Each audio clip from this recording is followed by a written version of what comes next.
Welcome to the Endure Hunt Podcast. I'm your host, Andrew Kosovic. Today I'm joined by my best friend, Piotr Krupinski. This is his third time, I think, maybe second, on the podcast.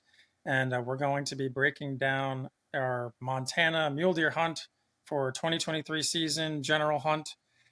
This is sort of a follow-up to an episode I did solo earlier, so episode 20. That is called Montana Mule Deer Hunt Preparation, kind of talking about what I was doing from physical fitness, mental planning, strategy, all sorts of stuff like that. Like that one in the show notes. Make sure to check it out. It's not required to listen to this episode because we're just going to basically talk all about the hunt, the experience we had, and then kind of wrap it up and give some of our thoughts on what we're planning on doing for the future.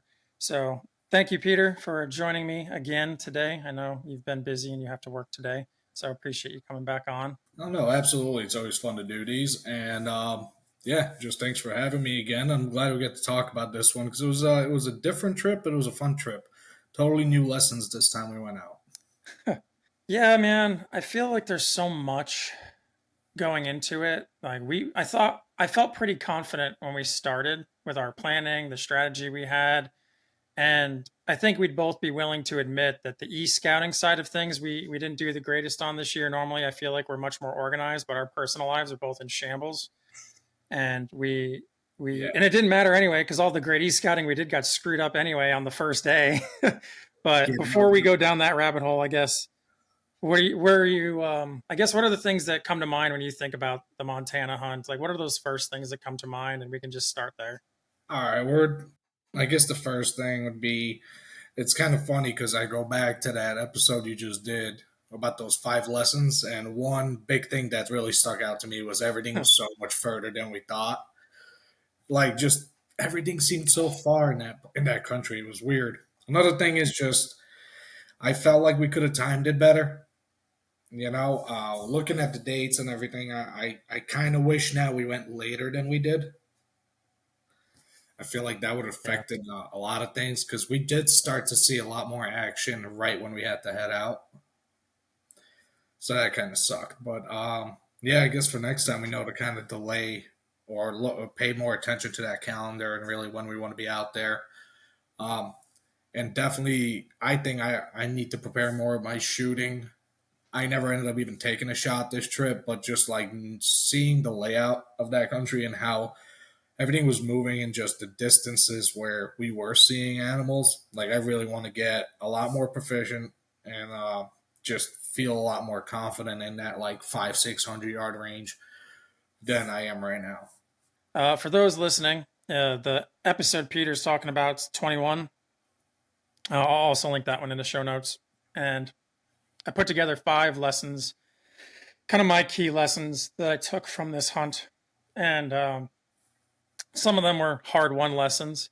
The optics thing, man, that really was crazy. And going into this hunt, I felt like because when you e-scout and the unit that we were looking at, well, the original plan was to hunt the Missouri breaks. Like that was what we wanted to do.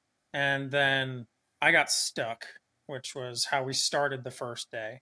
So if you didn't listen to that episode, I'll tell that story very quickly. But basically, I got to the area we were planning on spending the first day, and I got there about a half a day before Peter and his dad did.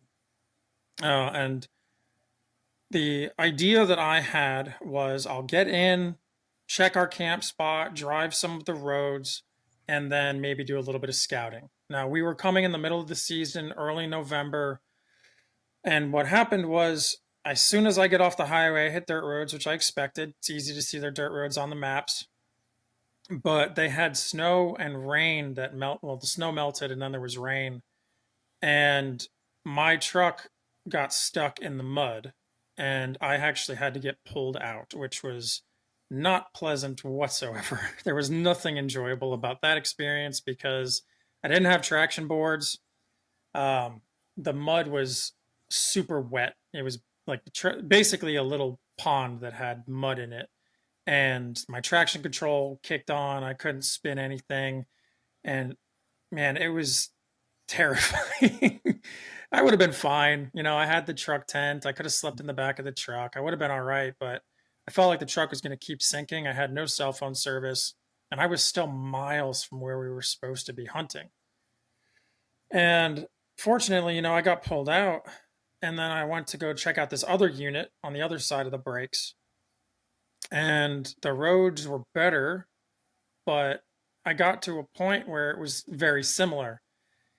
My tires are stock tires still, which is something that I took away from this is I need to make sure that I upgrade my tires, and I want to bring those traction recovery type boards. A winch wouldn't have done squat in this situation. There were no tall trees anywhere. Like you either need to get pulled out by another vehicle, or you need to have 2x4s or something in the back of your truck that you can shove underneath your tires, or traction boards, which I think those would be better, especially with the tires I have. I don't even know if 2x4s would have done it because I feel like they'd just be spinning.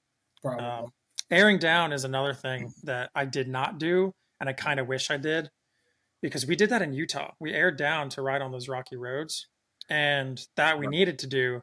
And I've seen a lot of people do the airing down on snow, but I didn't do that.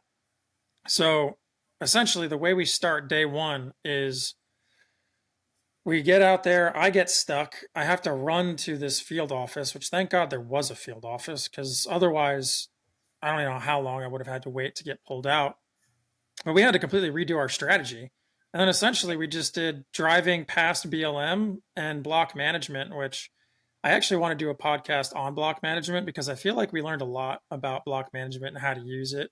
What Oh, did you yeah. think of the strategy that we had once everything fell apart? Like, where was your head at once we realized the area we were going was not where we could go? So I know whenever we initially e-scouted, we focused on stuff up near the breaks and some of those units around there, but we were really focusing on large tracks. We kind of figured, I know that way I always look at it is like, hey, when we have large tracts of land or stuff that's large and bordering, either private and stuff, you could get away with a lot more. And oftentimes, even though there's going to be a lot of pressure there, it's going to kind of you know what I mean? It kind of separates people a lot, and most people stick to the rows just to cover as much country as possible. So I always kind of figured, hey, look for the big chunks. Let's get into big chunks, and then get away from the road as far as we can, a half a mile, and then maybe that'll be the ticket to kind of separate ourselves from everybody that was going to be just driving around and whatnot. But once we got word from you that those roads were in the condition they were, I remember just being online all over on different forums and stuff. And the one thing that you consistently get for that part of Montana is like, hey, if you get in there and you have that gumbo, just back out, or you're waiting until it dries. And us being on limited time and the weather being kind of iffy in the forecast, we were like, man, is it really worth it to bust our ass to get way back in there and then get stuck, right? So when we did redo the Mhm. plan and we ended up in that other area that was a lot more broken up, still had a good bit of BLM, but a lot of that block management, I still liked it because it had big chunks. And I believe that especially mule deer from like what we've seen in the past few years, they love that transition. Right? They really like that security of having the private there, but also having that public for us to explore. And there was a good variance of terrain, so I just felt like we could definitely use it. You know what I mean? Like we could make something happen there. And to be fair, we did see a lot of critters, man. Like we definitely saw a lot of stuff, just not the right stuff. Well, man, I question whether or not we saw the right stuff. I man, I go back and forth on this, and it's tough because I like to say you shouldn't let gear keep you from hunting, but I almost think that maybe we need better optics because when we found, and you remember your dad's buck, the one that we watched go from 200 yards to like 1,000 yards. Yep, When we glassed him again at 1,000 yards, he looked like a freaking doe, that's true. but he was a buck, undoubtedly a buck. We watched him go the entire way. He didn't disappear and get replaced by another deer. That was a buck. He had no antlers at 1,000 yards, and we were consistently glassing things a mile, 2 miles away. That's true. So part of me is like, man, I wonder how many bucks got past us in that spot by the woods. I don't even know, by the corral, whatever we want to call it. I don't know how many bucks we saw, but Anyway, we're getting ahead of things. I want to talk all about the areas we did hunt because we saw some cool stuff and we had some really Definitely. good experiences. Uh, like I have no regrets for this hunt whatsoever. I came back from this humbled for sure, and I learned a lot of things that are going to help when we go back out west in the future. But we also saw some really cool stuff. Granted, I don't know that we'll be able to hunt that cool stuff because of the Yeah, wait for the drawing of the tags. that made me a little sad when we looked up those draw odds. Dude, even archery is like 7 or 8 years or something, No, I dude, think. that was for a resident. Oh man, it hurts so bad. But all right, so we day one, we realized we can't hunt any of the spots we e-scout, literally none of them. So we backtrack and we're looking at what our options are with the two areas that we're closest to. I end up getting a hotel the first night because there was nowhere that I could find. I was running out of light, first of all, and everywhere I went was muddy. I wasn't super comfortable with camping in any of those spots, especially because the spots I could find had no cell service. So if you guys couldn't find it, you weren't gonna get there until like 11 o'clock at night. Right. So there was no calling me if you couldn't find the spot. We figured if we're gonna maximize this, we need to be safe and stay together. So hotel for the first night, and then we went out early in the morning. And honestly, we spent a good amount of time, I think, e-scouting, just looking at different spots. And as I was driving back south, I remember looking on the map as I had Onyx, or no, we were using Go Hunt maps this whole hunt, which actually, Yeah. for a moment, I'll say I had a really bad time with Go Hunt in 2022. I had lots of issues. When we were in Utah, I got locked out twice and we had no cell service and I almost couldn't get my waypoints pulled back up. Super frustrated. This year, I don't think I had a single issue with Go Hunt. It No. was fantastic. I had a great time using it. What were your thoughts of using Go Hunt maps this I, year? actually, I liked it a lot. I thought it was, at least for me, it felt like a lot more natural than Onyx. You know what I mean? A little more like it was just it's. I wouldn't say simpler because the options and everything's pretty similar, but like I don't know, it just felt a lot easier, and I really just enjoyed the way we're able to hunt plan on it. Like I think that makes all the difference. Instead of having to send those individual, waypoints or specific like sending me folders or whatever, we could just set up that hunt and we both add to that folder. And you just even while we were hunting, we had that open, and as you were dropping waypoints, I had them on. As soon as we hit service, and that was great help, man. That was awesome. I liked it a bunch. I like their offline maps too. The offline maps were good. The only thing I don't like still is how they manage the actual waypoint options. I don't think there's enough options. As a Onyx beats Go Hunt for sure because they have a waypoint icon for everything, and I don't think that's the case with. I know that's not the case with Go Hunt maps, but they're making it better. So hopefully they add more options in the future. Yeah, hopefully. So, all right. At that point, I'm driving south, going to this hotel, and I'm stopping along the way while I still have daylight, looking at different BLM.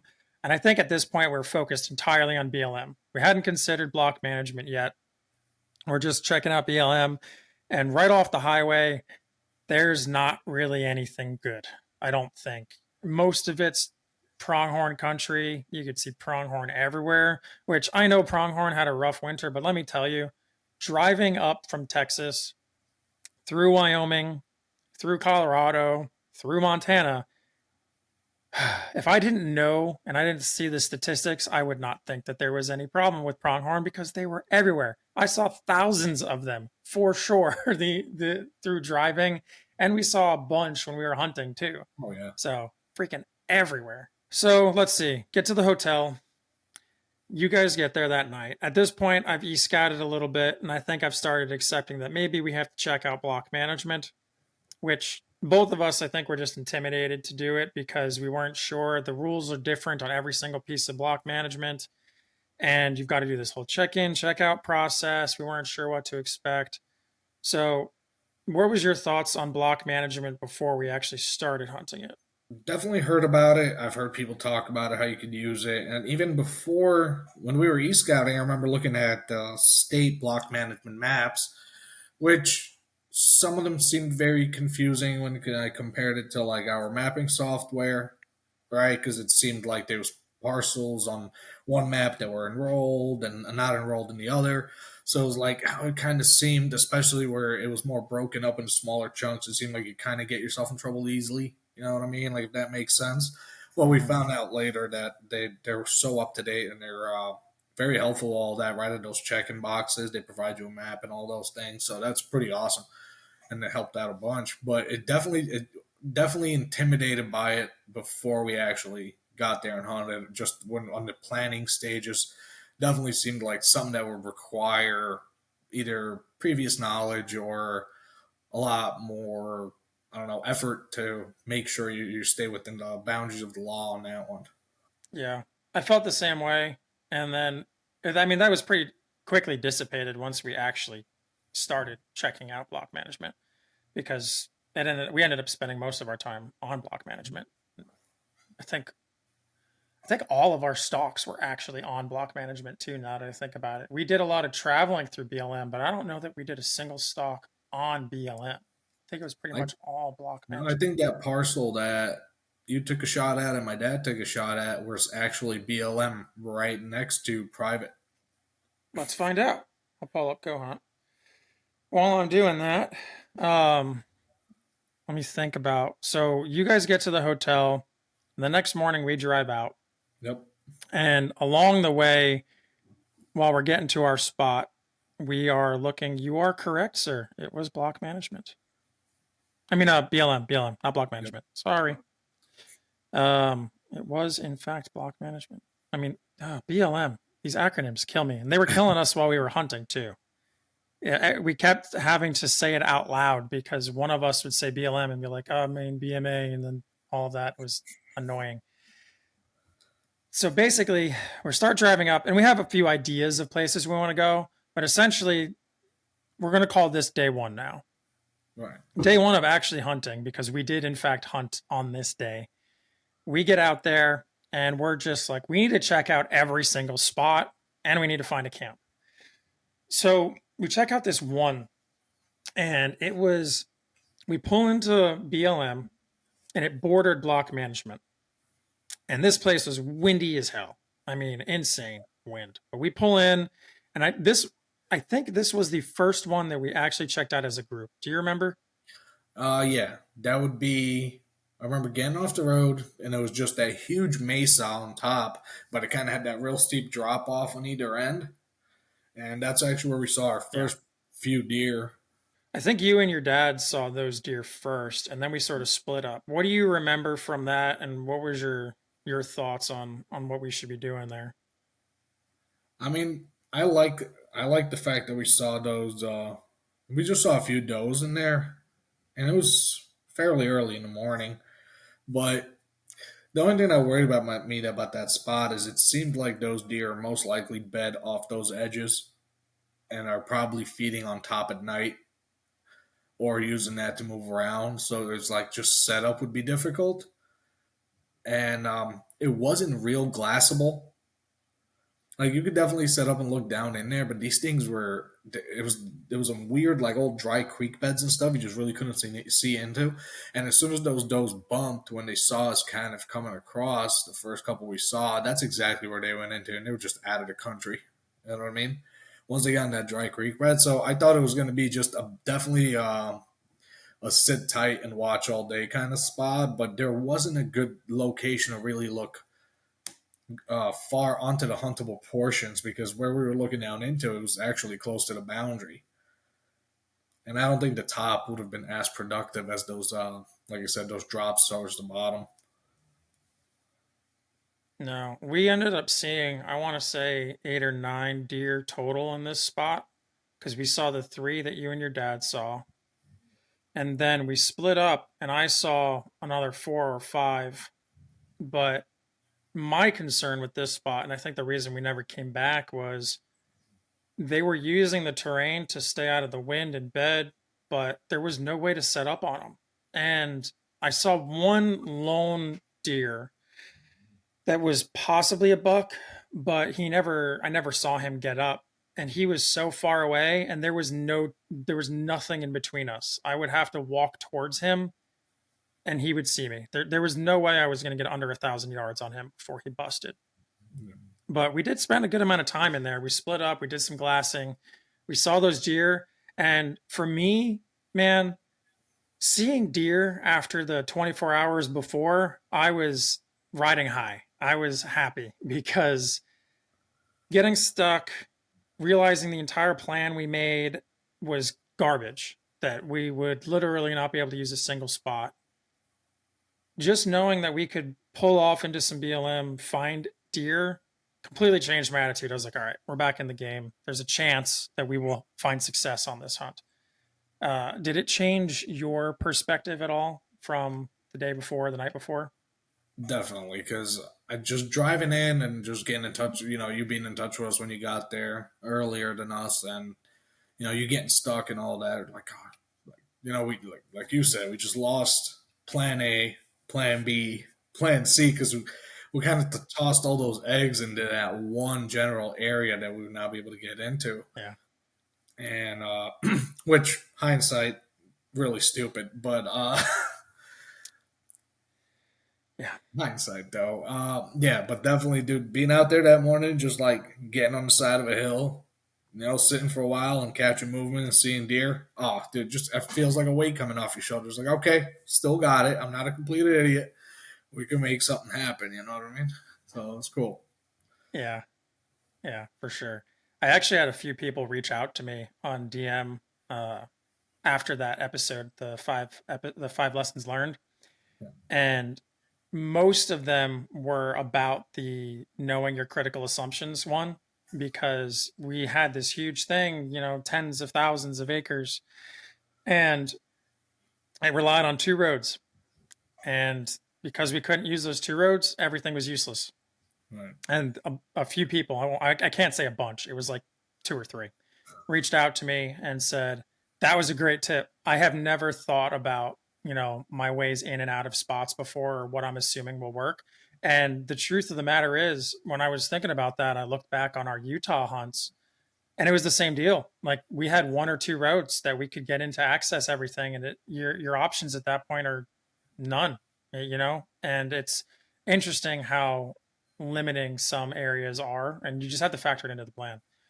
So we do that. We check that one out. We're like, all right, let's not put all of our eggs in one basket. We spent a lot of time there, but we wanted to check out some other spots.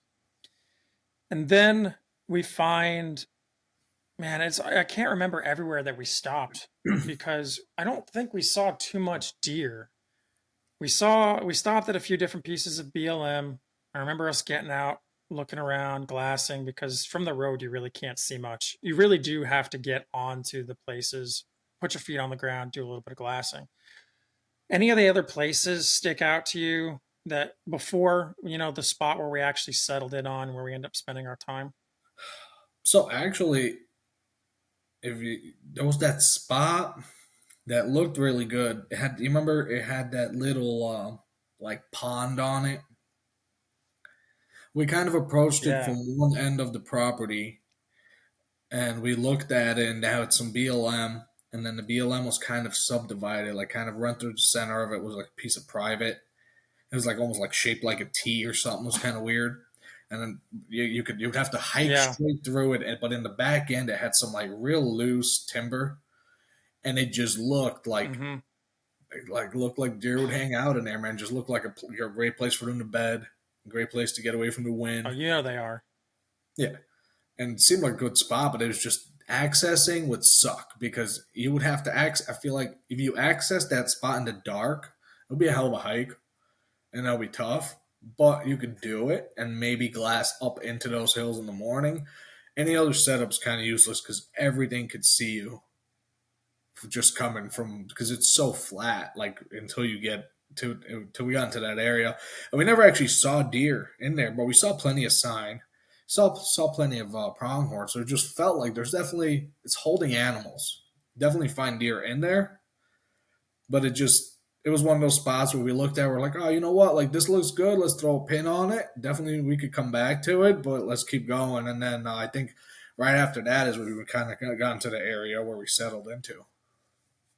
Yeah, I remember your dad really liked that spot and wanted to go into the timber.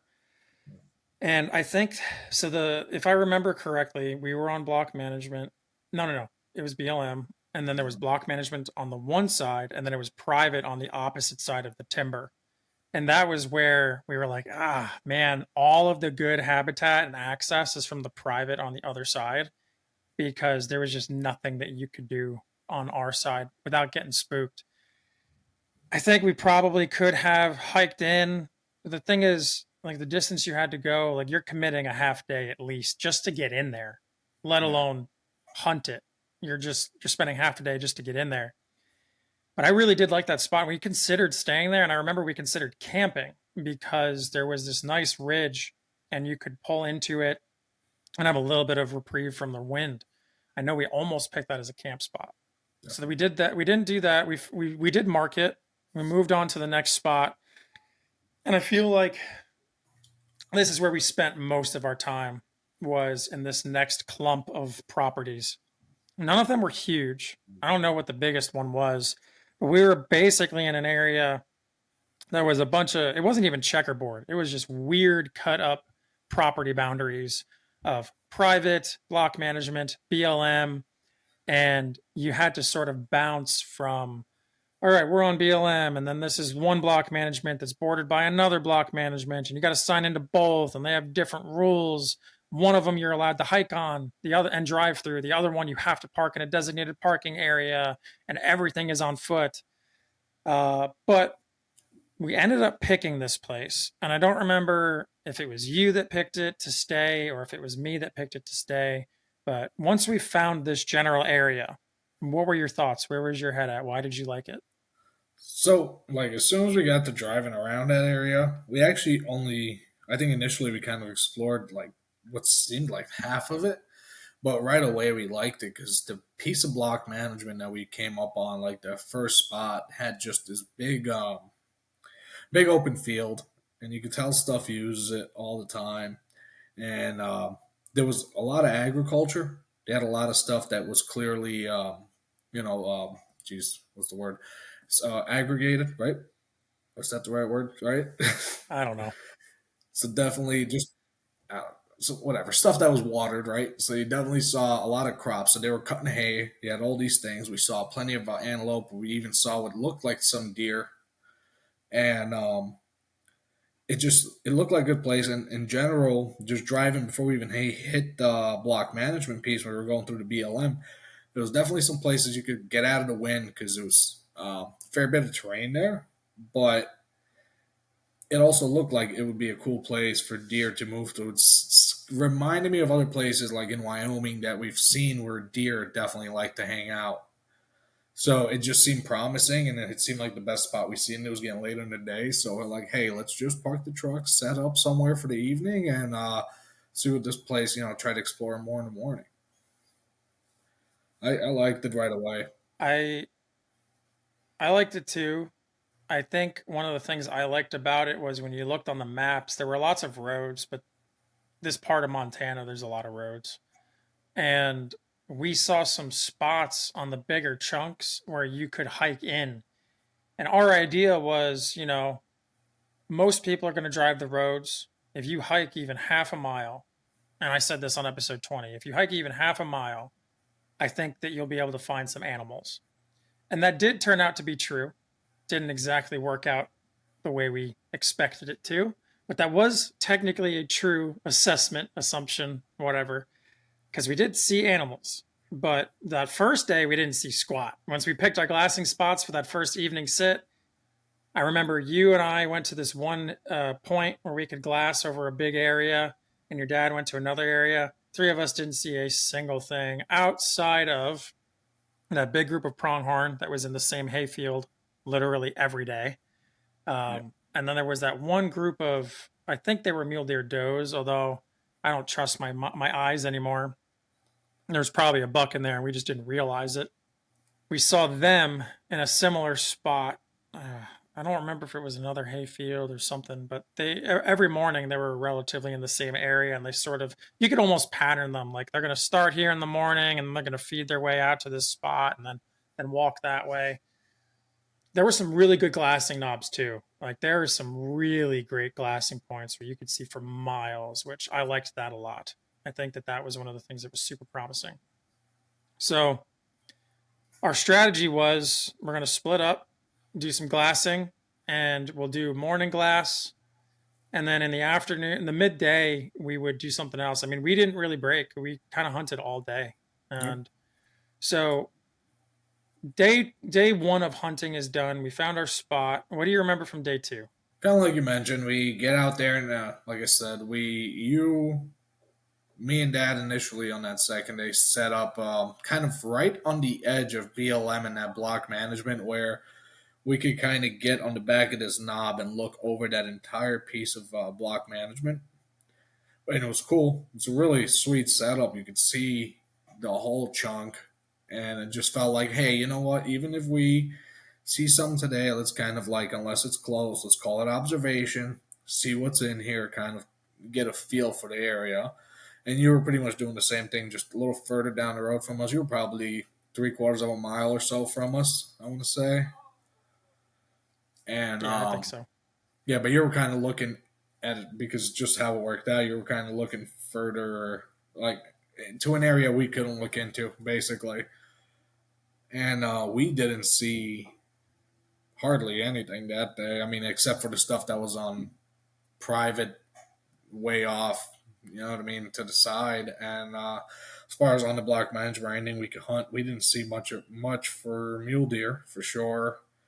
No whitetails, and I think wasn't that the day you saw that buck, that first buck? Yep, I saw a buck. Yep, I saw a buck. I got my first stalk in on the second day. So I found this really good glassing knob, and you could tell that people were driving the roads and they would pull off the road and they would look from this sort of crest. And my idea was, all right, if everyone's going to do that, I'm going to see if there's a different spot where I can get a little bit in. So I parked in a spot where you couldn't see my truck. It wasn't skylined, and I wanted to get out of sight, just on the, I don't know, the leeward side of the hill, so that you couldn't see me. And I was glassing. And I remember we were in nice and early, set up well before legal light. Like I think we had a good 30, 40 minutes before legal light. And we didn't see a damn thing for hours. And then all of a sudden, like 9 o'clock, I started seeing movement. I found some pronghorn that were on some block management. Those pronghorn that were in those hay fields were always in there. I mean, that had to be like a herd of 200. That's insane how many of them there were. But then I started seeing little groups of deer, and everything was does. I'd see 3, 5, 2. Then I don't know, probably around 10:30 or so, I see 2, and one of them's a buck, and I'm like, oh, it's on. All right. So they're coming in, and everything was far away. They were so far away I couldn't get a range on them. But these 2 deer were sort of feeding towards me. They were coming towards. There was this big, like, I don't know, it's not really a watering hole, but a big water source, sort of like a lake, and I imagine it's normally used by cattle because there were cattle in some of the neighboring areas. They had everything fenced off so that it could control what goes where. But they're coming in, and they're like 500 yards. And this is one of the things that I wish I wasn't excited. I wish I wasn't excited because I saw them. They were coming right at me. If I had more patience, they might have kept coming this way. I don't know, because everywhere they were going, I could have hunted. But instead, I'm like, all right, they're here. They don't know I'm here. I'm going to try and get closer. I drop down and move, I don't know, a couple hundred yards. I ranged this other hill, and it was 200 yards for me. They were 600 yards. I wanted to stay under 500 for shooting. That should have theoretically put them around 400 yards or so. Well, and the time from me getting up to dropping, getting over to that point, they already were gone. Nowhere to go, no idea where they went, but it was a buck. He was a 4-point, so East Coast 4-point, so 2x2, forky, whatever you want to call it. But I would have taken him. honestly. I just want a mule deer buck. And how technically this is our third day, second day of actual hunting. Yeah, we only had a week. I was like, I want to fill a tag. I will absolutely take a fork buck. But nothing. He got to that point, was in a nice glassing knob, nowhere to be found. Could not relocate those deer. And I don't think I saw any more deer that day, that morning at least. And I think this is when we found the corral and we first decided to try the corral out, right? Yeah, I think kind of once stuff wrapped up towards the middle of the day, we just kind of decided to, hey, let's drive this road because we could have access to the whole thing after looking at the block management maps. Let's drive this thing all the way till we get to the other side. Kind of did hooked up to some other chunks of BLM. So when we started driving, that's where we found, like you said, that corral and just that whole area. And instantly, as soon as we got there, we were both like, "Oh yeah, that looks sweet." So we decided to get back in there. And I don't know, did we go in there that evening initially, or did we not go in there until the following day? I'm pretty sure we went in that evening because we spent Okay, like a good day and a half at that spot before we decided to move on. right. And I think it was the evening when we had the cool encounters with the Right. other other species that we couldn't go Yeah. after.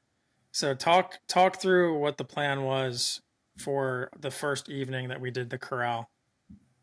Okay, so the corral was kind of a neat setup. So on the back end, like it's kind of weird. On the front of where you have the road, and off the road initially was all block management. It was mostly just sage, definitely fenced off for use with cattle. But towards the back of it, it just had this really long running finger of timber, and in that big long finger of timber had these little pockets almost just naturally in it, which were pretty cool. They were like these little half circle pockets in that finger, and I don't know. Just looking at it, we were like, "Hey, let's try to get up there because I gotta, it seems like we're not seeing deer the way we're seeing, pronghorn, everything else move in this landscape. So probably they're more nocturnal. So let's try to get back right on the edge of that timber for the evening and see if we could catch them coming out into the sage to feed for the night, or moving towards the agriculture, because there was some hay fields on the bottom there, and one might have been like winter wheat or something. So I'm sure these deer, you could tell they were feeding in there, but it was mostly happening at night. So I guess that was the game plan, right? Let's just get back there, take a look at this area. So we hiked in. We left Dad about halfway because he didn't want to go that far. He thought we were nuts. So he stayed a little closer on the beginning of the timber. Me and you went another half a mile or so, three-quarter of a mile. And it was good ways to get back there from Yeah. him. And yeah, just kind of sat down and started watching. It turned out to be a pretty good evening as far as animals go. Yeah. I think your dad, from where we parked, and for record, we're calling this place the corral because that was how we would know, like that's where we parked our trucks before we would hike. I think your dad was about half mile off the road, and then we ended up like 2 miles off the road, I think, because I remember I ran a track on the way back, and it was 2 miles back. So we were in a good distance actually, and we tried to get on the edge because, like you said, there was that big bowl looking thing, that big natural opening, lots of edge habitat, and it was next to some ag, also next to some timber. Probably not going to have any pressure, which was 100% true. We didn't see a single Yeah. person. I don't think we saw a single person the entire time we hiked ever. We only saw people from the road. I don't think we saw a single person hike in. Yeah. Nope. We never. Yeah. Oh no, you know what? We did. I remember there was that one white-taily looking spot where you were getting yelled at by that cow. You did that sit once, and then the next day you saw a father and a son go into the same exact spot you were in. So that's the only other person I remember. We go into that spot and we get set up, and I remember it was an evening, and we didn't see anything for a while. It was maybe the last 45 minutes of light we started seeing movement. And man, I think we saw 35 deer. It was insane. Oh, But they were so far away. We were so if you're we don't have any pictures of this, but if you picture looking at a map and you're looking at an opening in timber that's in the shape of a C. So on the outside of the C is a bunch of timber, on the inside is relatively open. We're on the bottom of the C, glassing every direction we can to the right of the C. So the opening would be, the ag, and then to the left is all the timber. So we're at the bottom of the point of the C, and all the deer we're seeing are at the top point of the C, and it's got to be over 1,000 yards from us to them. And we're seeing all these deer, and we're like, all right, there's a point in the middle that came out, so it's actually probably more like a sideways W or something, but whatever. There's another point in the timber where we could get about halfway and get a lot closer. And so we make a move to pack up all of our stuff and very quickly run over there, basically. I mean, we pretty much ran over there. We were really disorganized, and the fact that nothing saw us, amazing, because it was a hasty move. But we get there and we're glassing, we're seeing the deer, and then all of a sudden, I hear Peter say, "Is that a fucking elk?" And then, sure enough, we saw 4 massive elk bulls in this area. All of the deer had come and gone at this point. We're tell me about the elk experience, because this was, if memory serves, this is the first time you've seen elk like this in person, because the one bull you saw in Utah was like that, came and gone. You didn't even have a chance to fully process it. So this is the first time that you got to see elk like this. The first time I've seen elk this size. well, it was just cool to watch elk do elk stuff without like running. You know what I mean? Because it was so random. Like we're looking at deer, and like you said, just at one point, I started looking further up where it was like instead of looking down the openings where we're seeing most of the deer, started looking up towards the timber, and I'm like, "What's that big yellow thing?" It just almost seemed weird in my nose for a second. I was like, "Hell is that?" And then I look, I'm like, "Oh yeah, there's a bull."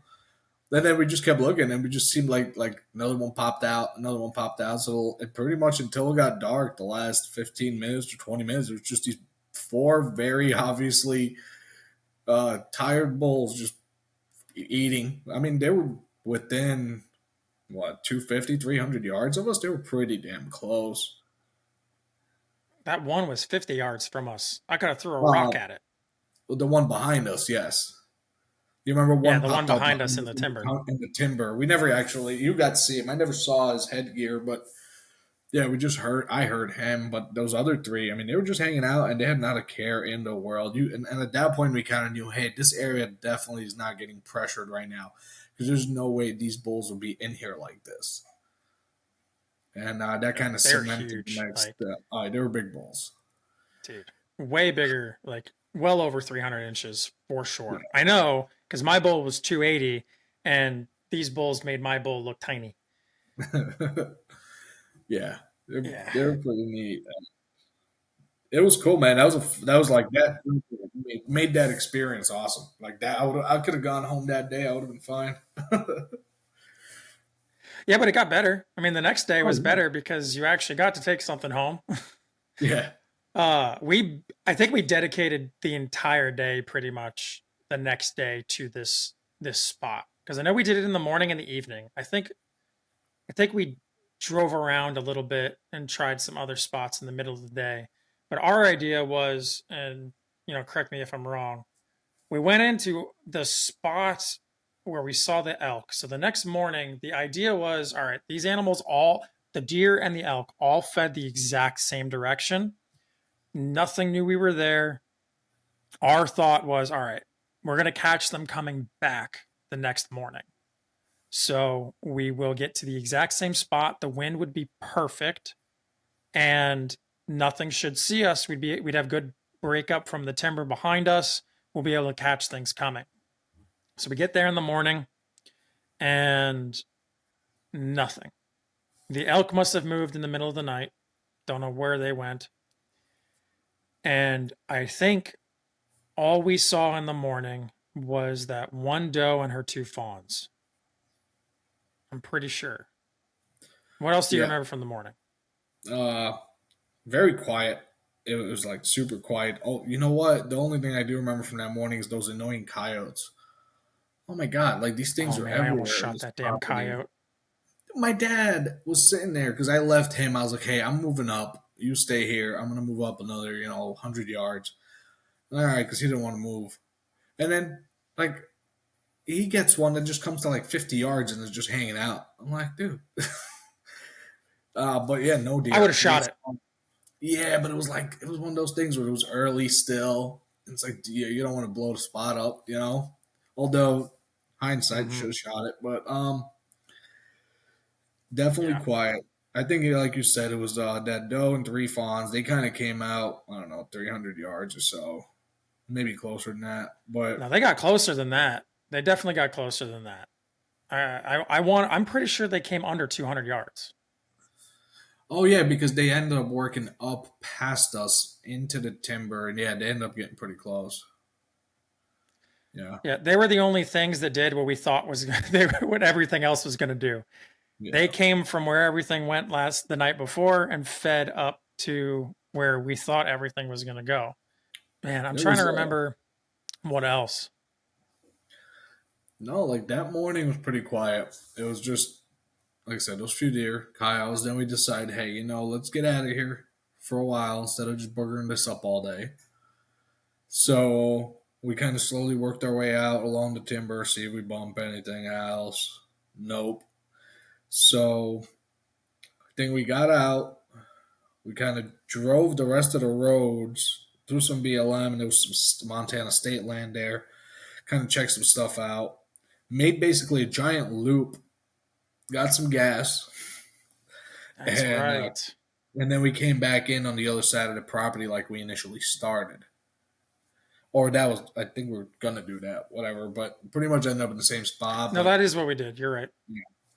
then decided that let's get in nice and early for the evening, like 2 o'clock, 3 o'clock. Get in there, set up, and just be sitting before it gets dark. But it basically, where you were explaining earlier, you had that sea, and we were kind of on the one edge of the sea looking at the other. This time, we decided that me and Dad were gonna stay on the top of that sea, and we were gonna push towards like the center of it. And you were pretty much gonna hike the bottom of it until you hit the top of that sea and where the opening was. You remember? So that was your plan, Yeah. and I mean, it was a dude. I'd still think that was a great plan. We saw so many deer that night, and you bumped a bunch. There was that one doe that had like a half white body, which is still super weird to me. Did you ever see that one? Right? It was like it seemed like No, everything. you told me about it. Yeah, there was a doe. It seemed like her entire hindquarters were just totally white, and I was just looking at it. I was like, "What the hell?" I was like, "Is that the world's weirdest pronghorn?" But no, it's just a really strange looking deer. Yeah, so we split up that evening. And the idea, like you said, you and your dad were going to go and you're going to go further in the sea to try and cut that distance because the deer are in there. And then I was going to try and go all the way to where they were going. So when they were leaving the sea, there was going to this sort of island of timber. There was this weird little island that was sort of the barrier between the big timber and the yag. And it seemed like they were all funneling to this area on kind of on the north side of it. So I took the longest hike ever because I had to in order to get out of the way with the wind. I think it took me 3 miles ish to get in. All along the way, I see two coyotes. I I counted at least 10 deer, and it was an excruciating hike because I would stop every 50 yards or so to glass because there was always a damn deer. And I would wait for them to be not looking or something. And they were always freaking does, of course. And it got to the point where I was like, I need to get sat down. And I don't really care that these does are here. And if I'm going to bump them, because what I'm going to do is I'm going to try and bump them so that they run the opposite direction of the big timber because we're expecting everything to come from the big timber. So I would sort of loop around and try and push them east, which I think it was actually east. But along the way, I found a deadhead that was from the archery season. We think there was still blood. It was probably archery season. It got its head stuck in a fence and it expired there. You could see all of the bones. Huge bull, like ridiculously huge elk bull. And put that down as a waypoint so we could get it on the way back. Um, and took some pictures of it and kept going.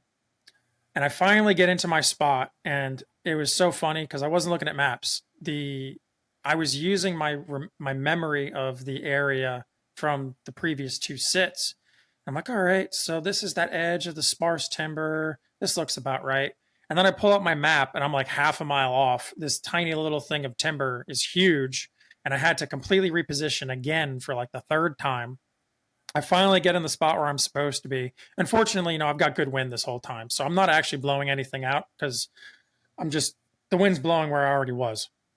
So I get set up on this nice point and I can see everything. So I can see the entire sea from the tip all the way at the top of it. And I can see a little bit to my right, which is a little bit more north. And I think this was probably the most disappointing sit of the entire hunt, if I'm not mistaken, Yeah. because I don't think anyone saw a single deer outside of when we were getting set up. Yep. All we saw was, I think you were still moving in a position, and you ended up bumping up a group that came towards us, and it was maybe three adult doe and two fawns, right? So like three of them. One was a big old doe. You could tell she was old, and she had a set of twins, and there was two more younger does and one fawn. Like that was it, and that was that whole night. And that's when it started to settle in that hey, maybe this isn't the right timing because that was my whole thing going into this. I kept thinking, hey man, we're seeing does. If we could get in these does, eventually a buck's gonna show up. Like we're gonna have to wait them up, but there's got to be, it's just that time of year. And I think I overestimated that, and we hit it a little bit too early for that portion of the run at least. Yeah, I think we were off by a week. But yeah, that was a disappointing night. Yeah, I know I bounced out early. I bounced out 20 minutes earlier than I think we originally planned because I had this gut feeling. So I mentioned to my right there was like a little rise. I was like, man, I bet there's deer on the other side of this rise. And that all the deer that we thought were funneling to this little island of timber are actually just following the north portion of this sea. And then they're popping over the other edge and just feeding to the ag because the ag's on the other side. And I remember leaving and I'm like, I'm going to see. And I pop over and sure enough, there's 7 freaking deer, all does and fawns. And I was close enough that I know that they were does and fawns. Like I could see it with my naked eye. And then you put the binos on them and they get really close. But I still think that first night we sat there, that group of like 35 deer or whatever it was, there had to be a buck in there. And we just couldn't tell because of the optics thing. I think they were just too far away. I wouldn't say it's even the optics, honestly. I think a lot of it was just the way those deer were moving. A lot of them, we were just catching movement up, like on the edges of the timber, and then we were kind of losing them for a while, and then picking them back up in like that one opening that was between the finger and that little island. And we even said that night that there was a couple of them that body wise looked like bucks because I know some of the other spots we checked out while we were up there and just in those areas and some of the other deer we glassed up, like a lot of them, like to me, maybe silly, like coming from looking at whitetails all the time, but like a lot of those deer just did not look like those to me from far away. I'm like, either it's magic or like these things are all breaking off the antlers, but like that, like it's shaped like a buck. It looks like a buck, just body wise. There's quite often, especially at a distance, you could tell that there would always be one deer or, that just seemed a lot bigger and just had that shape. Mm-hmm. Buck, it's typically that neck and I don't know. I feel like they look a little different when you look at them enough. But and we saw that a couple times, but most of them definitely seem like those. Yeah. There were a few that act bucky too. Like they just seemed different. They were in the back. They were more reluctant than the others. I Oh, don't know, they just moved differently. And you're like, you're watching the rest of these deer moving, and there's this one that you can't see any antlers, but it's not acting like the rest of the group. yeah. Uh, so I think that sit was our third sit in this place. And I think it was our second to last hunting day available because we all had to go home. Your dad had to get back to work. Yeah. And we wrote that spot off. We're like, well, this is it. We've gummed it up enough. There's too much movement at this point. So the next morning we did all new spots. You and your dad did this spot that looked very white-taily. I think you were both like, screw it, we can take whitetails. So for those, I'll say this: our tags are general deer tags. They're the same ones that any non-resident can get. But because of the rough winter, most units in Montana became antlered buck only for mule deer, either sex for whitetail. Because trust me, if it was either sex mule deer, I would have shot a doe. And we all would have gone home after the second day. Right. We all just would have and gone. Yeah, for sure. But we couldn't do that. And this one spot on the block management looked really whitetaily. I mean, you look at it at the map, it looks whitetaily. You look at it in person, you're like, oh yeah, if there were whitetail here, that's where they're going to be. And then for me, I wanted to try and relocate the buck I stalked on the second day. I hadn't hunted in there since, and I wanted to get a little bit more aggressive. I found another spot, and this was one of the things we did in the middle of the day, one of the days. So we checked out this area that I could access it from a different spot, and I found the perfect glassing knob. I thought the one that I had originally was perfect, but this one was even better because you were closer to the action and I had a greater field of view.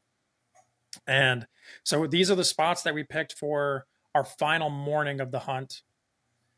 And oh man, I'm trying to think. Did we drive? Yeah, we drove out at night this night. So we hunted morning, evening, middle of the day, and at night, and then we left in the dark. That's right. So that morning we split up, and I had to hike. It was so much further than I thought it was going to be. I think it was 2 miles, and then you guys had a half mile, three-quarter Yeah, mile, we were something pretty hike. short. Tell me Yeah. about your Yeah, tell me about your final morning sit. Okay. So that like we were driving back and one night we had driven through this area and the road kind of I don't know, kind of clips the edge of it and as we were driving definitely saw some does in there. And we weren't sure if we were pretty sure they were mule deer, but like you said, it looked real whitetail. It was a creek bottom in there. And now up to this point we had not seen any whitetails. But we were like, hey, if any area in here is gonna hold it, and it looked a lot like the property we hunted in Wyoming that we knew held whitetails in a very similar creek bottom. So like, hey, let's just set up on this fence line here. The sage behind us is tall enough where we could, just kind of disappear in there and hang out. Let's just watch this. So I set up in one spot. Dad kind of went over a hill where he could see down the other side, and very unproductive as far as the area we wanted to look at. It sucked. We didn't see a single deer in the actual area where we thought they were going to be moving or coming out. I got harassed all morning by cattle. I had a bull behind me that just would not just. He kept like charging a little bit, and then he'd just scream his head off for like 5 minutes. Then he'd back up, run at me again, scream his head off. I'm like, and this was going on for like an hour and a half. I'm like, well, I'm sure this helps, but I don't know, just sat there hanging out on a fence post. And yeah, didn't see a lot of deer there, but we started seeing what looked like I swear there was a buck. I actually had to look glass over the road to the other side of the road where you could see there was that one little opening right off the edge of the road, and we saw a few does in there early. So it was like in the morning, saw a group of maybe 4 or 5 doe, and they crossed the road and went towards that side you were on. And then all of a sudden, kind of saw this one doe come out and another one, and then all of a sudden behind him was a deer that I'm still pretty sure was a buck, but it was kind of no way to get there from where we were without bumping them. But the reason I say it was a buck is you had those two does and they were just doing doe things, feeding head up, and this thing was just like nose down right behind them the entire time. And now I don't carry a spotter. all I carry is 12 by 50 razors, right? Which they're good binos, but this was pretty far, man. And I just had a hard time. Like, to me, body shape, neck, and everything about behavior told me it was a buck. And I was like, man, like, get up, close some distance. What do you do? But then I asked you because you said you could kind of see that area because we had service at the time where, and I kind of texted you and you confirmed that no, there was just does in that field. So we just kind of let that go. But I don't know, that one still bothers me a little bit, man. Dude, I remember that one because you said they were by the road, and I was like, I'll check. And I was on the downward side of a hill that I was using to break up my body. And I didn't see anything. So there was nothing in my view. And this was the coldest morning I remember because I had my down pants on and my glassing mitts. It was cold. And I got up and I was walking around the other side of this hill. And as soon as I do, I'm like, it was the most careless thing ever. I'm just walking around and I look, and immediately a doe catches me. And I'm like, oh shit. And I have to freeze. And I just stop. I'm like, oh man. And I played this game with this deer for 10 minutes at least, where she would not stop moving. It was the front doe, and then there were like two fawns, and then like two other does. And I don't know if they're the ones that you were talking about because, to be honest, I saw a bunch of deer ultimately this day everywhere. They were all over the place. And surprisingly, they weren't that far from the road. Like, I really thought that they would be further away from the road. I really thought that that would be something that would really screw them up, you know? So I'm playing this game, and eventually I win. Like, I'm able to disappear, get back to my spot, and I could actually watch the deer disappear. I don't know if those are the ones you saw, but they were in the general direction you were talking about. And yeah, it was all does. All of them were does. Yeah. Yeah, that was the thing. It's kind of hard to tell where from where you were and we were where you were located, right, and where we were. Like, it was definitely stuff that intercepted that we could have seen if I hit the angle right. But I think that we might be talking about two different groups because I was pretty sure I was looking at a group of three. That's all there was two does, and like I said, that third one seemed like a buck to me. But Yeah. that didn't matter because I was kind of watching them and debating whether or not I want to go over there. That's when the traffic started to pick up. And we were fair not too Yeah. far from that road, and it seemed like that morning it just like for some reason at like 8:30 it turned on and it was just truck after truck after truck. And it got a little busy out there, which was weird because we saw a few people definitely cruising around the days prior, but it wasn't as bad as that day. That was definitely the heavy traffic day. Yeah. I mean, that was leading up to the weekend, and up until that point, most of our hunting had been during the weekdays. Right. And we kept seeing trucks driving around. And the thing that you and I couldn't figure out until this day was how are they doing this? Because they never changed direction. So, like, they looked like they were doing a big loop, but we couldn't figure out looking at the map, like, how are they doing this loop? Um, we ended up figuring that out because that's how we ended Right. the last day. But was there anything else for your morning sit that stuck out before I start talking about my morning sit experience? No, my morning, like I said, for us it was pretty quiet and disappointing for the most part. I mean, mine isn't that different. There was some frustration. I had the notable thing from my morning was the group of three pronghorn that came in. They came into under 100 yards. I was so angry because it's just like how like, and the worst part was like, this is the curiosity of them. They got to 200 yards and they were all it was all this was block management that they were on. And for this piece of block management, you can hunt pronghorn on there. We just didn't have tags for them. I'm watching them from 1,000 yards, then 600, 500. They broke 400 yards, and I stood up, and I was just like, "What are they gonna do?" And the damn curious bastards just kept coming in. And I had a video. I took a video of it. They were so close, I couldn't find them in the 12 by binos because it was just too magnified. I had to use my phone and zoom in to find them because it's like this is ridiculous. Um, I did see some deer, but they were really far away, not in a huntable spot. It looked like that same group of deer that we had seen in that on the block management, the most north piece of block management, where The ag was the same piece Yep. that held all of those. Well, it was the same piece next to the one that held that big group of pronghorn. And the other thing that I thought was interesting was I watched three coyotes go in on a group of pronghorn that was actually on BLM.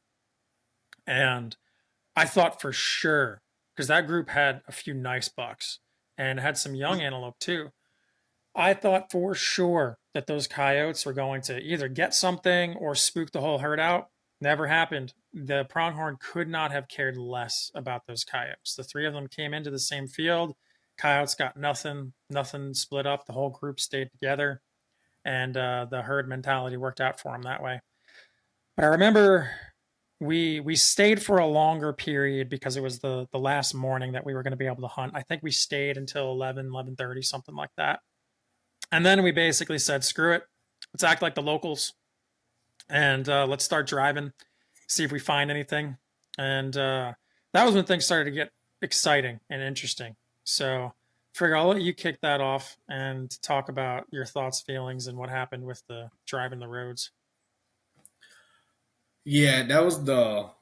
It was weird, right? So driving the road was kind of one thing we wanted to avoid. It didn't feel like the kind of way we wanted to do the hunt. I know to me it's not particularly interesting. I get that for a lot of folks it's just the most efficient way to cover the unit.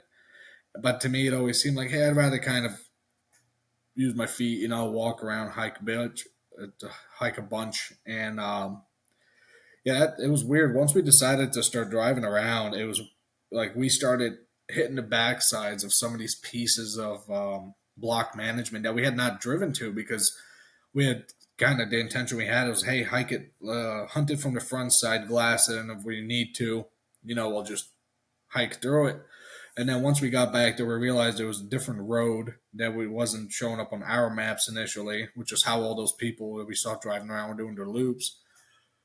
And it seemed like once we got further down that road, we got to a certain point and we just saw some deer backed out of there, drove another half mile. When we looked in this almost the same spot again, we saw that buck, and I was like, okay, Yep. well I Well, could your dad see, saw that buck. right. He spotted it out of the car, and it was weird because it seemed like there was a couple green patches in there, and these green patches were the only pieces of private, all surrounded by block management and by BLM.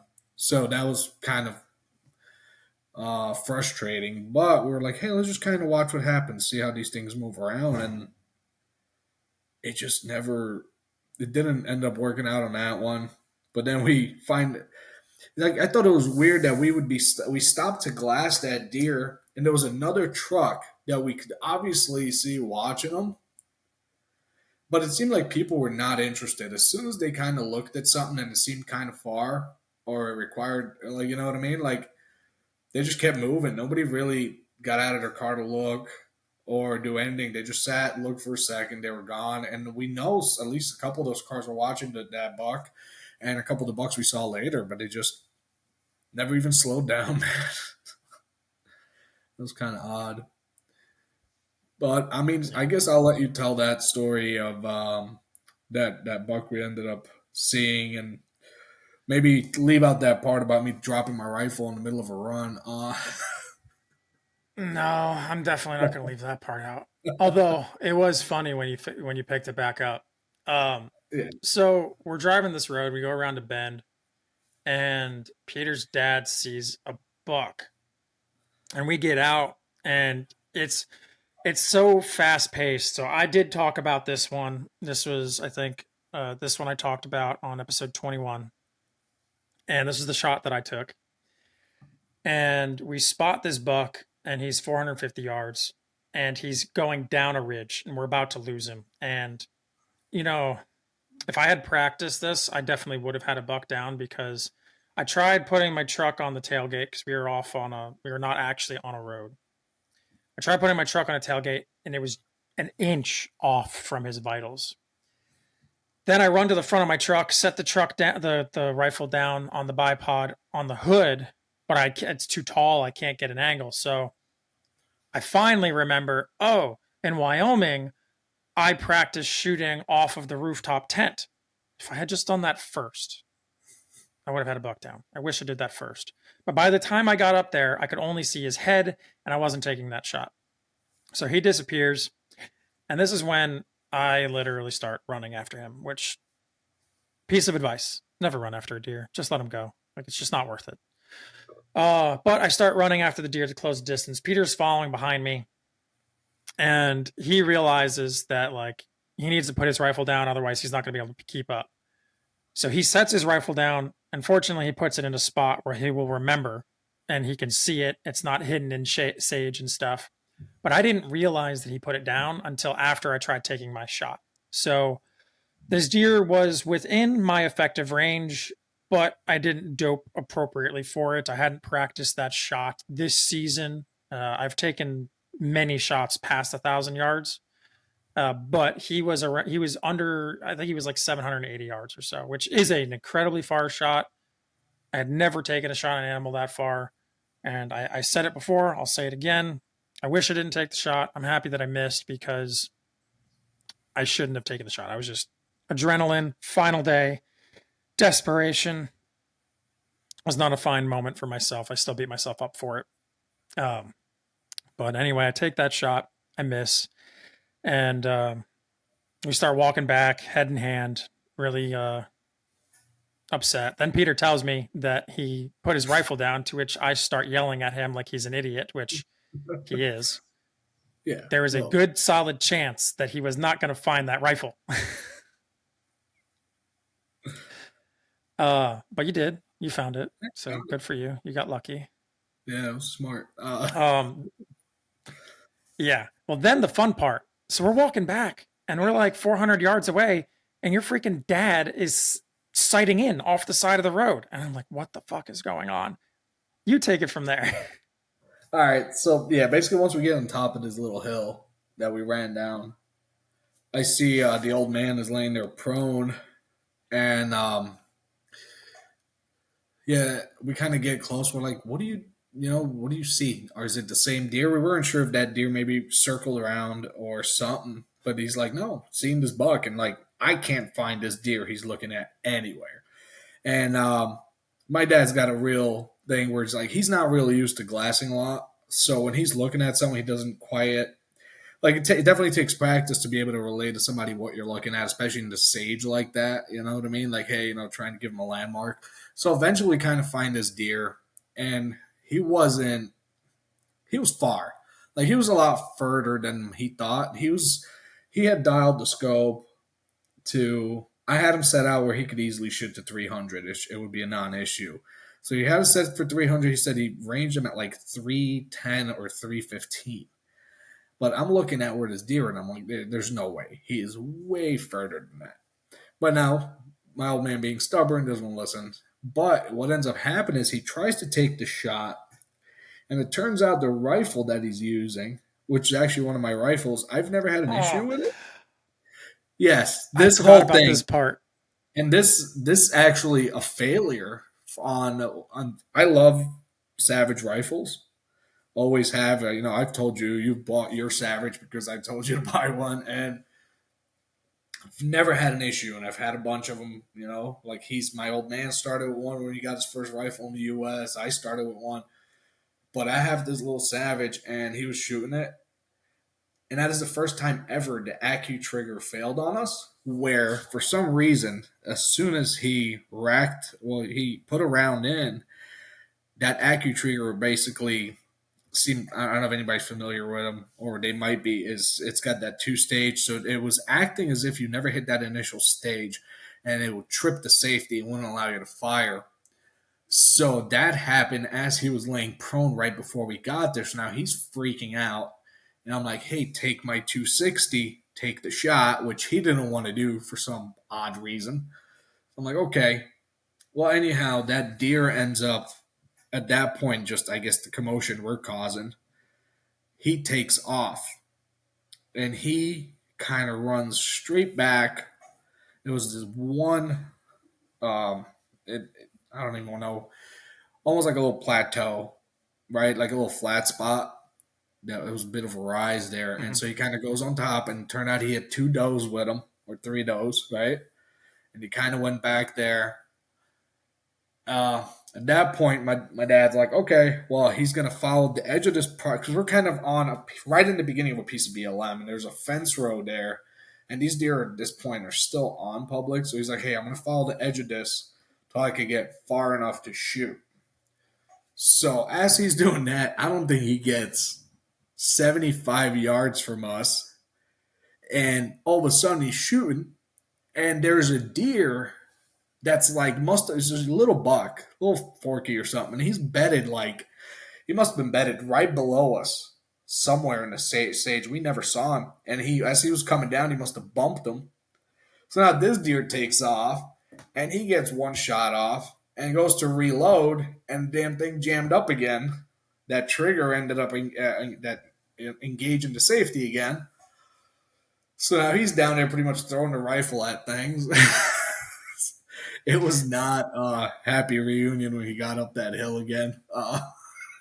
It's a lot of anger towards me for letting him shoot that gun. Which, to be fair, I shot during the summer. I shot, before this hunt. I mean, never. I've had the gun for 3, 4 years now. Never once had an issue. But I have checked it since, and I know what the problem is, and the parts will be replaced. The whole thing will be rebuilt now, but it just seemed so random. It's something you never think about. Is like you practice with gear and you use gear, and then and ended up failing in that moment, and it cost him an opportunity. And I hate that because we spoke about this before. When we talked about on the previous podcast about going back to Montana. I was really excited to take my dad with me because I wanted him to have that opportunity to take a mule deer. And I felt like he was already a little bit frustrated because the first time I took him out west, we had access to a public ranch. Not public, sorry, it was a private Private ranch. ranch, and we were the only ones hunting it. And it was a large amount of acreage, and I'm super thankful we had that opportunity. And I'm so glad he came with us, and we were all successful on that pronghorn hunt. But I felt like he kind of set a weird expectation with him, where he kind of looked at me like, "Hey, you suck, dude. You go there all the time. Like, how are you not successful all the time?" But I guess he kind of realized now, which like now he had that more of a public hunting experience, and he kind of saw the other side of it. Like, hey, yeah, there's definitely these pockets where if you're lucky enough to get access, it could be really, really good. And even some of the public could be really, really good, but it's a lot more work and it's a lot more frustrating. And I kind of saw that he was getting a little frustrated with it towards that last day we were out, and I think that failure on the rifle was just like a super bummer for him. He seemed pretty much done after that. So that kind of sucked. Yeah. That was a bad ending for him, but like he's still very happy he went. Like he still had a good time. But he's like, yeah, pretty much at this point, he's got me already. He's trying to figure out what rifle we're building that's not going to have a failure for his next trip. Oh, because this is all going back to the fact that I really wanted him to buy a gun and be comfortable with it, but he just decided to take one of my rifles, and now he's kind Yeah. of kicking himself in the ass about it. But that was a lot of fun. Like it was cool to watch him have that stock, and it just the failure of the tool itself, the rifle, that really stings. Yeah. That spot, I think within 20 minutes, we saw 5 bucks. And they were all with groups of does minus the buck that I took my shot at. Yep. And we saw the nicest buck of the hunt we saw there, but he was very obviously on that patch of private you were talking about, that patch of private that has no, it's not huntable, but it's surrounded by all the public hunting options. Yeah. He was in there the entire time. That one buck that was in the back that was hanging out on the edge of the BLM, the ag, he was a really nice one too, but he was just too far away and there was no way we were going to get there. And he was walking, feeding towards that group of does, which were in that private land also. I'm like, man, by the time we close that distance, he's going to be on the private. And we had other spots that we wanted to check out. And the last stalk of the day was yours, which from my perspective was a lot of fun to watch because it's like the stereotypical Western style stalk, I feel like, because you had a lot of touch and go.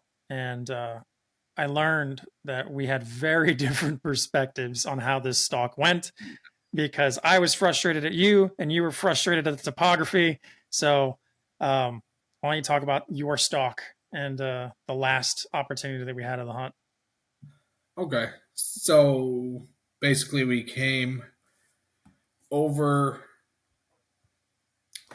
we went to another area, kind of came that same timber that we hunted the days prior. There was actually a road that went through it on an adjacent property. We got there, and I remember there was this old ranch house that was just kind of hanging out there. It was really random, actually. It was like all falling apart Super shack. random. Yeah. And so right past that, we were kind of glassing on the edge of this timber, and right past that, you end up seeing a buck and a doe, I believe. And at that point, like you had taken that shot, my old man was kind of over it, so I just grabbed my rifle and I said, "Okay, let's just go and check this out." So we signed in real quick at the box, and then I kind of took off. And to be honest, like I just got a quick glimpse of that buck and the doe, but it was just like, "Hey, that's the direction they were in."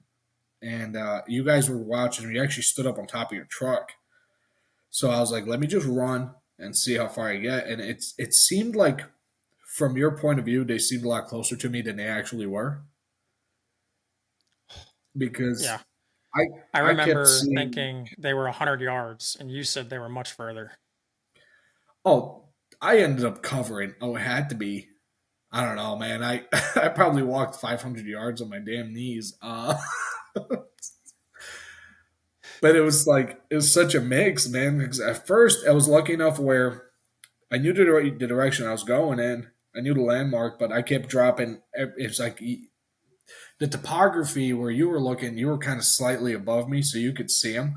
But once I was actually on the ground and I got at that level, I could stand straight up and I couldn't see them at all. It's just it was this small rise, and I actually ended up cutting a lot of distance by walking in an old like irrigation kind of dry bed, creek bed, something that went right up to this little farmhouse. I ended up cutting a bunch of distance there. Eventually, pop up and still not seeing these deer, but I'm seeing some deer in the distance. So it seemed like these deer kind of moved back, and it was this one defiant tree that was clearly burnt at some point. And I just kind of kept working towards that. So anytime I got somewhere flat where I felt like they could see me, I just got low because they were very lax. There was a few deer I could see bedded, and there was a couple that were up and milling around. So I just kept cutting distance and cutting distance. So I'd get down, basically on all fours and crawl a while. And every time I could get down somewhere or get out of eyesight, I'd do that, which is always fun. I like doing that. Cutting distance and just messing around is cool. But it felt like all I kept seeing is does and does and does. And eventually close. I got within 250 yards of this group, and I still kept seeing just does. I'm like, I'm not seeing this buck that you guys kept talking about. And I got there and I kept watching him, and all I saw is just a few does. And eventually I was like, screw it. So I just stood up. I was like, I'm going to bump him. And if there's a buck in here, he's going to stand up. And I'll at least know where he is. Because it felt like there was nothing else in there. Like the deer kind of got up, sat, bedded back down, but just nothing was moving. And yeah, but once I bumped them, it turned out it was just a group of does. But when I looked at the layout of this specific property, like those dry creek beds I was using when I was moving around, there was a couple of them that kind of went to the back side of it. And I have a feeling that when I first started moving to either, they wouldn't have smelled me because I had great wind, but they must have seen me or just bumped in general. Maybe he was just chasing that doe around, and I have a feeling they used one of those creek beds and just got out of there. And that's why you guys lost track of him at some point, and I lost track of him as well. Yeah, before you ever saw the buck, I because I could see you, but you were so far away. There's nothing that we could really do as far as communicating goes. But I saw that buck right away in the beginning, and you started going, and about halfway through the stalk, you both the buck and the doe that he was with bumped, and they ran to what would have been your right. And I watched them both disappear into one of those creek beds. And I was like, crap. And at this point, I actually remember telling your dad, I was like, just honk the horn so he can hear you and know to come back. Because I'm like, they're gone. They're gone. I don't know where they went. And he was a nice buck. Like your dad and I went after dinks. This buck was at least a 3x3, and I could tell immediately when I put my binos on him from the road. Um, but they disappear, and then like 2 minutes later, you're still stalking, and then I see a deer come out from a similar area, not exactly where they were. And I was like, oh, they're coming back, and they're literally walking back towards this tree. I'm like, there's no way, but maybe. So I see a doe. I'm glassing. I'm like, nope, that's a doe. And at this point, I'm using the spotter. And I could tell that one buck was a buck when he disappeared. But three deer come out. They're all does. I think it was a completely different group of does. And they're feeding in your direction. And then things kind of picked up. So I think when you could see deer, the deer that you saw in the distance were probably those three does, and that buck was long gone. But there wasn't anything we could do, and your dad refused to honk the damn horn. So we just let it play out. And I enjoyed watching it because honestly, it looked really cool. I was like, dang, this is a great stalk. It was a lot of But fun. yeah, you came. Yeah, I mean they're always fun. Stalking is a lot of fun. That's like it really does ruin tree stand hunting because you're Absolutely. you're in the action, like you're part of it. You're not just doing, and you can ambush hunt and stalk. Like you can see where they're going, predict, and then try and get in the way. But it's just different. It's more action oriented. But that was it. You came back. We had 20 minutes of light left and no more pieces of publicly accessible hunting land. And that was the end of the hunt. Um, I still think it was a great hunt. I had a lot of fun. We did get that deadhead for you, Yeah. uh, which we have to figure out what you're doing with that still because you said it's too big to hang up in your house, which I blasphemy. wouldn't say it's too big. I said the wife thinks it's too big to hang up in the house. Oh, well, whatever. I'm just trying to stay out of trouble, man. I mean, sure, whatever. But you got that, so you got to take that home. We got that cool experience with the elk. We have a pronghorn spot now, I think, if we ever want to go out there and hunt pronghorn because and the annoying thing is there were there were times when the pronghorn were huntable on public, but they spent a lot of time on private, so you really do have to be mobile and time it right because you won't have an opportunity every day. Like you'll need to be persistent and keep at it. But everyone who listens to this podcast, they know what my takeaways are. They know what my lessons are. If you don't listen to episode 21 where I talked about my takeaways, what were your takeaways? What are the things that you're taking away from this, your lessons that you're going to use for future hunts? One is don't trust your gear too much and bring backups. You know what I mean? And be ready with backups. Like I will tell you right now that from now on, anytime we go on a trip where I have my truck handy, I will likely have a backup rifle or at least know how to shoot yours well or try to shoot yours so we can be familiar with each other's stuff in case something like that ever happens again. You know, because that was a real Yeah, that's a gut good one. punch for sure. You know, when your gear fails, and another one for me would be if you take somebody with you, have them set realistic expectations. You know what I mean? That's a big one because I felt like my dad had some expectations built up for the trip, and not necessarily that we were gonna go there and all shoot huge bucks on day one and go home thrilled. That I don't think that was it, but I feel like he thought that success was gonna be a lot easier, you know, and that he was gonna maybe just the way it was gonna work out be a little different. So I think I'm thankful I spoke to him about how what we're expecting beforehand, but I feel like he was still definitely a little discouraged, but not it wasn't awful. But I think you could definitely turn somebody off from hunting, but if you take them out there to have that experience where you're not very clear with them on what expectations are, especially it's like if you're someone that has success and that's what those people see, and then you kind of put them in a situation where it's like, hey, like this is something new, maybe it doesn't work out and you just spend a week, running around. Or let's be honest, we could have attacked that differently. We could have been mobile from the beginning, and instead of spending the time we did in some of those spots, so we probably might have been successful. We would have had better odds, but we were a little stubborn in our ways. So I think that's important. I think it's be open minded and be realistic with yourself and with the people you're taking with you and inviting, and you have realistic expectations. I think that's important. I like it. I like all of those.